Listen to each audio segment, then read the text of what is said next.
अस्सलाम वालेकुम। आज आप ये जो वीडियो है ये लॉन्ग टर्म इन्वेस्टमेंट वाले चैनल के ऊपर देख रहे हैं और जब लॉन्ग टर्म इन्वेस्टमेंट वाले चैनल के ऊपर कोई भी वीडियो आएगी उसमें हम लॉन्ग टर्म के इन्वेस्टमेंट के हवाले से ही बात करेंगे।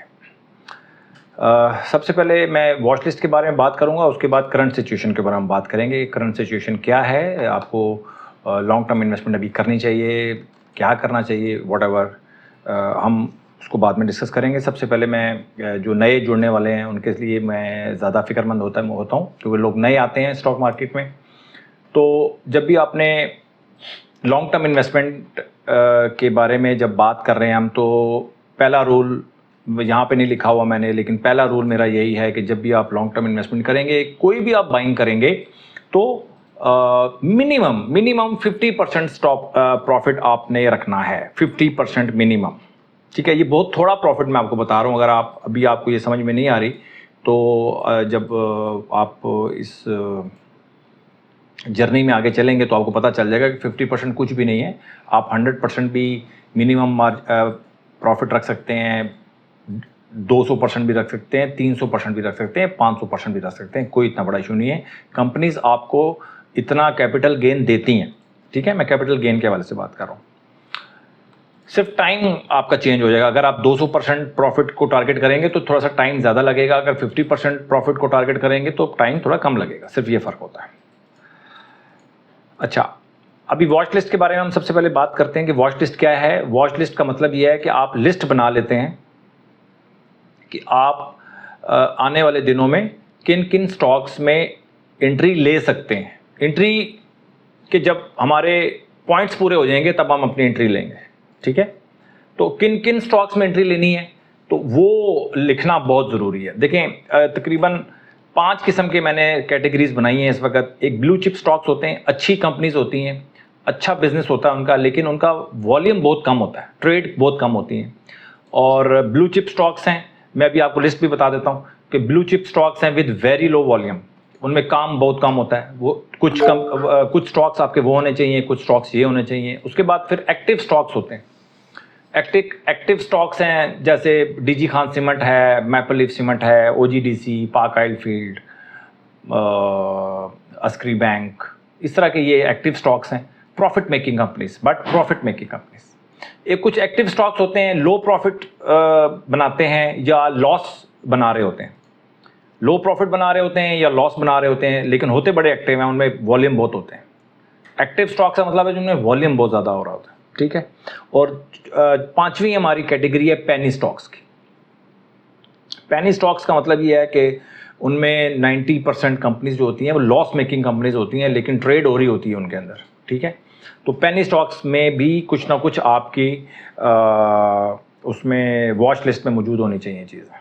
तो ये सबसे पहले तो आपने वॉच लिस्ट बनानी है। उससे पहले आपने अपना profit target, minimum profit target को अपने जहन में रखना है कि इससे कम जब भी मैं एंट्री लूँगा, इससे कम प्रॉफिट मैंने बुक नहीं करना। क्यों बुक नहीं करना कि ये जो मैंने लॉन्ग टर्म के लिए जो बनाई है, ये जो चैनल बनाया है, ये सिर्फ उनके लिए बनाया है जो स्टॉप लॉस को पसंद नहीं करते, जो स्टॉप लॉस नहीं लगाते, ठीक है। अदरवाइज जब आप लॉन्ग टर्म इन्वेस्टमेंट करते हैं तो स्टॉप लॉस उसमें भी लगाया जा सकता है, लेकिन जो स्टॉप लॉस नहीं लगाता, ये सारी स्ट्रेटजीज मैं उनके लिए बात कर रहा हूँ। तो ये वॉच लिस्ट हो गई। अब वॉच लिस्ट के अंदर आप देख लें कि मैं कुछ आपको, ये ब्लू चिप स्टॉक्स हैं, ये आपको नज़र आ रहे होंगे।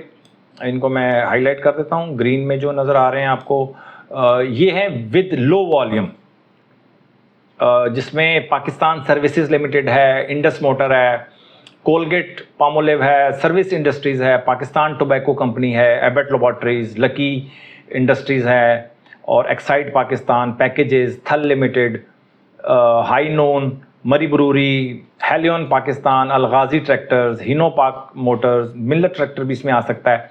तो अभी मज़ीद इस लिस्ट को हम बेहतर करेंगे, ठीक है। इसके अलावा फिर जो वेरी लो वॉल्यूम में है, Unilever Pakistan, Rafhan maize Pakistan, Nestle, Hoechst Pakistan, Ismail industries, Bata, Siemens, Sapphire, Pakistan services, JDW sugar mill, Supernet technologies, Pakistan engineering companies, PECO, Allahabad sugar, Philip Morris, AA, PMPK, Philips Morris Pakistan, Mahmood textile, और रिलायंस कॉटन स्पिनिंग मिल्स। तो इसमें सारे तकरीबन हमने sectors को भी कवर करने की कोशिश की है।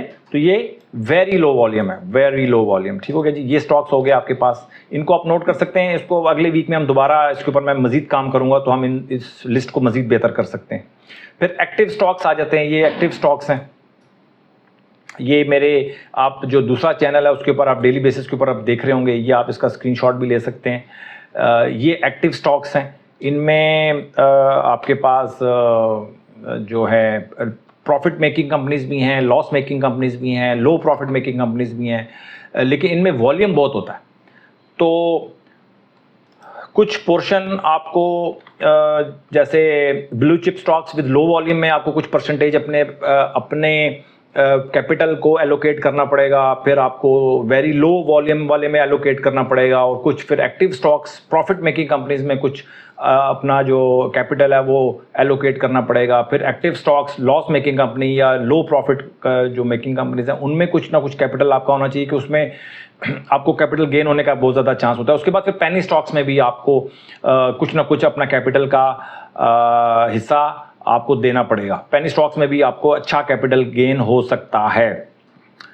तो ये क्लासिफिकेशन करना बहुत ज़रूरी है। अगर आज तक आपने ये क्लासिफिकेशंस नहीं की तो आप बैठें, सुकून से बैठें भाई, और कम से कम 2 रूल जो मैंने आपको बताए हैं, एक तो प्रॉफिट टारगेट और इसके बाद वॉच लिस्ट, ये आपको करना ही करना है। अगर आप ये नहीं करेंगे ना तो फिर बड़ा मुश्किल हो जाएगा चीज़ों को सेट करना। ठीक है, बहुत टाइम है आपके पास। ये ना सोचा करें कि यार टाइम गुजर गया, अब तो बड़ी मार्केट बढ़ गई है, आप ये करें वो करें, ऐसा नहीं, कुछ भी नहीं है। आप अपने रूल्स को किसी भी वक्त डिफाइन कर सकते हैं, किसी भी वक्त, देर सवेर में नहीं होती। रूल को डिफाइन करें और आज के बाद ही अपने आप को ठीक कर लें, कोई इतना बड़ा, कभी भी आप लेट नहीं होते। अच्छा, इसके बाद हम करंट सिचुएशन के बारे में बात करेंगे कि करंट सिचुएशन पे लॉन्ग टर्म इन्वेस्टमेंट करनी चाहिए या नहीं करनी चाहिए। देखिए मैं आपको बताऊं, अच्छा इससे पहले, करंट सिचुएशन से पहले मैं आपको बता देता हूं कि कुछ लोग जो हैं वो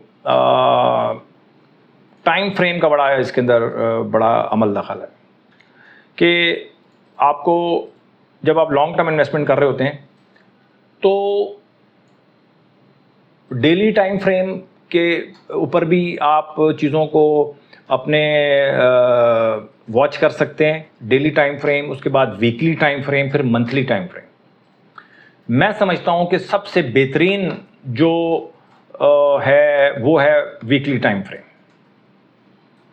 पैसा बनाना है ना स्टॉक मार्केट में, आपको वीकली टाइम फ्रेम पे जाना पड़ेगा, लंबा प्रॉफिट बनेगा। ठीक है, लेकिन अगर आप डेली टाइम, मिनिमम इसका डेली टाइम फ्रेम है, डेली टाइम फ्रेम से नीचे नहीं जा सकते आप। डेली टाइम फ्रेम पे जब आप जाते हैं तो फिर आपको ज़रा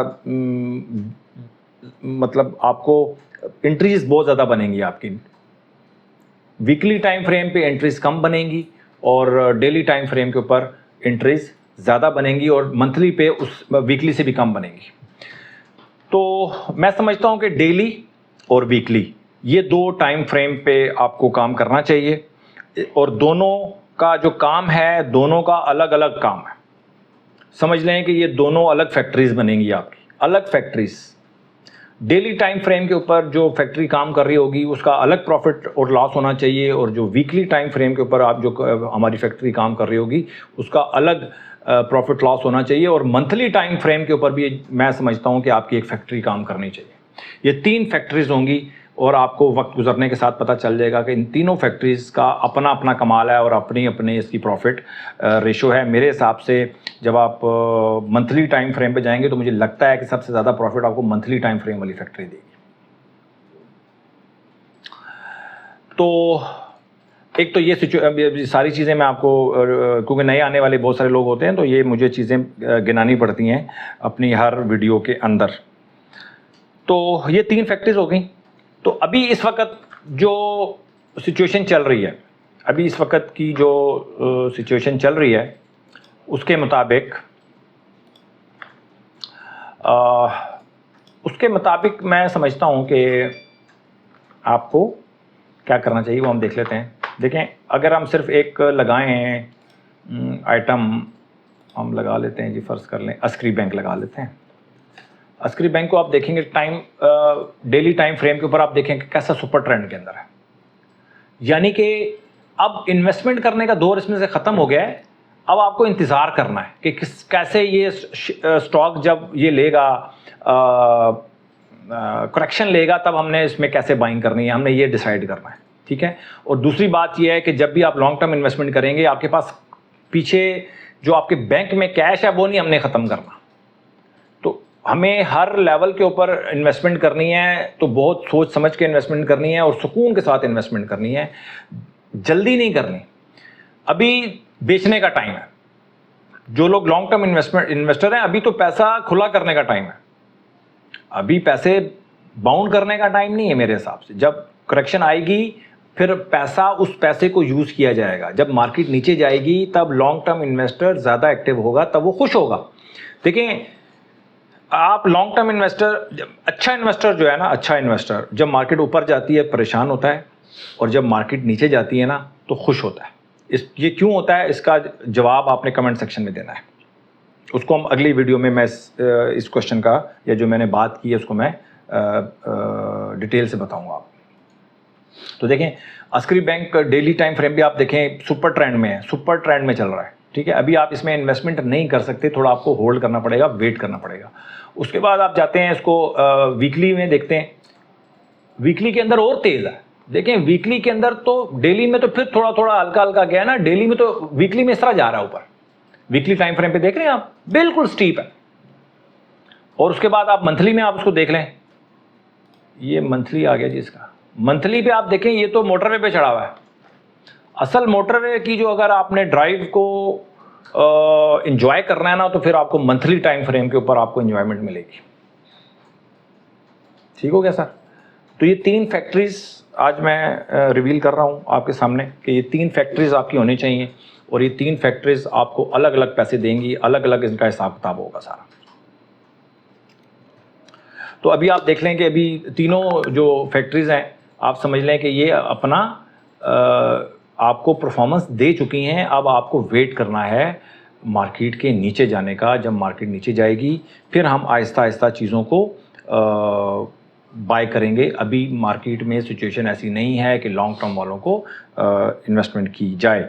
फिर भी अगर आप कोई चीज़ लॉन्ग टर्म के लिए लेना चाहते हैं तो थोड़ा सा वेट कर लें। पहली करेक्शन के ऊपर हम कुछ चीज़ बाय करेंगे, कुछ हम चीज़ें मैं आपको बताऊंगा, लेकिन करेक्शन का इंतज़ार कर रहे हैं तो फिर मैं आपको बताऊंगा कि हाँ जी, अब ये फ़लाँ आइटम है, इनको आप ले सकते हैं, इन लेवल्स के ऊपर आप लेंगे। और अपने इन्वेस्टमेंट के कितने परसेंटेज, जब भी आप इन्वेस्टमेंट करेंगे किसी भी आइटम में, तो आप उसको 10% से ज़्यादा अपने कैपिटल का नहीं लगाना एक वक्त में। 10, 20 अगर आप लगाएंगे तो आपके पास 5 स्टेजेस आ जाएंगी, आपको 5 स्टेजेस आ जाएंगी आपको नीचे एवरेज करने के लिए। तो 5 बहुत होती हैं। कई दफ़ा 3 से मार्केट ऊपर वापस चले जाएगी, कई दफ़ा 4 से चले जाएगी, बहुत कम ऐसा होगा कि 5 से वापस जाए। हो सकता है 2 से वापस चली जाए मार्केट, तो हमारा अपना प्रॉफिट हम 2 पे, अगर हमारा 20% या 30% भी हमारा कैपिटल इंजेक्ट होता है और मार्केट ऊपर चली जाती है, कोई इशू नहीं है। हमारा कैपिटल जब खुला होगा फिर नीचे हम इंतज़ार करेंगे, तो बहुत कम ऐसा होगा कि आपका पूरा कैपिटल यूज़ होगा। हो भी सकता है, ऐसा नहीं कि नहीं हो सकता, लेकिन आपको थोड़ा इंतज़ार करना पड़ेगा।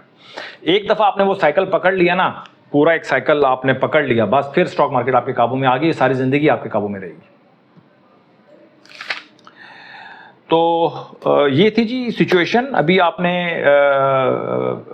मैं आपको बार बार बावरी करा सकता हूँ कि भाई अगर आपने फिर भी अगर आपने इन्वेस्टमेंट करनी है तो 10, 20, 10, 15, 20% तक आप अपनी इन्वेस्टमेंट कर सकते हैं। लेकिन सारे स्टॉक्स जो हैं वो अच्छे लेवल पे जा चुके हैं, सारे स्टॉक्स अच्छे हैं। अभी आप ढूंढेंगे यार अच्छा स्टॉक कौन सा है, अंडरवैल्यूड स्टॉक हमने क्यों ढूंढना है? हमने कभी भी अंडरवैल्यूड स्टॉक में इन्वेस्टमेंट नहीं करनी। जो घोड़ा ज़ख्मी है अपने उसमें स्तबल में पड़ा हुआ है, हमने उसके ऊपर नहीं लगाने पैसे भाई। हमने अच्छे स्टॉक में लगाने हैं पैसे। जो घोड़ा भाग रहा होगा हमने उसमें लगाने। हमने लॉन्ग टर्म भी इन्वेस्टमेंट करनी है तो अच्छे घोड़े पे लगाने हैं जो भागते हुए दौड़े। अंडरवैल्यूड स्टॉक्स नहीं हमने उठाना है। बहुत सारे लोग सारी ज़िंदगी अंडरवैल्यूड स्टॉक की तरफ भागते हैं। मगर सारे स्टॉक्स जो है ना परफॉर्म कर रहे हैं, जो छुप के बैठा होगा नीचे टेबल के नीचे, उसके ऊपर आप जाके पैसे लगा देंगे। भाई वो कुछ वजह है जिसकी वजह से अंडर टेबल के नीचे बैठा हुआ है, उसके अंदर उसका दिल नहीं काम कर रहा, वो डरपोक है, वो नहीं काम कर सकता। ठीक है, तो मेरा ख्याल है कि आज के लिए शायद इतना काफ़ी होगा। और ये बार बार आजकल के दौर में, आजकल का जो सिचुएशन चल रही है, इसमें आप रुक जाए ना इन्वेस्टमेंट करने से, यही सबसे बड़ी कामयाबी होगी आपके लिए। रुक जाएं सिर्फ। क्यों रुक जाएं? क्योंकि मार्केट तो ऊपर की तरफ बहुत ज़्यादा जा चुकी है। अब जब मार्केट नीचे जाएगी तो फिर मैं किसको बाइंग करवाऊंगा? आपके पास है तो आपका पैसा तो लग चुका होगा, मैं बाइंग किसको करवाऊंगा? वो बंदे फिर मुझे मिलेंगे नहीं। हर बंदा कहेगा जी मेरे पास गुंजाइश नहीं, मेरे पास गुंजाइश नहीं। तो आप गुंजाइश वाली लिस्ट में आएंगे। पैसा उसी ने बनाना है जब मार्केट नीचे गिरेगी। जिसके पास गुंजाइश होती है इन्वेस्टर, वही पैसा बनाता है। अपना बहुत ख्याल रखें और अपनी इन्वेस्टमेंट का ख्याल रखें। और अगर आप लॉन्ग टर्म इन्वेस्टमेंट करना चाहते हैं फिर लॉन्ग टर्म पे ही रहें, आप शॉर्ट टर्म और मीडियम टर्म इन्वेस्टमेंट की तरफ ना जाएं। टेम्पटेशन आपको होती है, चैनल्स, यूट्यूब चैनल्स बहुत ज़्यादा बन गए हैं, वो आपको टेम्पटेशन दिलाते हैं। इसके अलावा जो आपके डीलर्स हैं, जो आपके ब्रोकर्स हैं, आपके दोस्त यार जो हैं, उनकी वजह से आपको बहुत टेम्पटेशन होती है, उनसे भी बचें आप। और अपना डिसाइड कर लें, एक पावरफुल माइंड अपना बनाएं। अगर नहीं है, डिसाइड कर लें कि यार ये मेरी लाइंस हैं, मैंने अपनी लाइन से नहीं हटना। Thank you very much.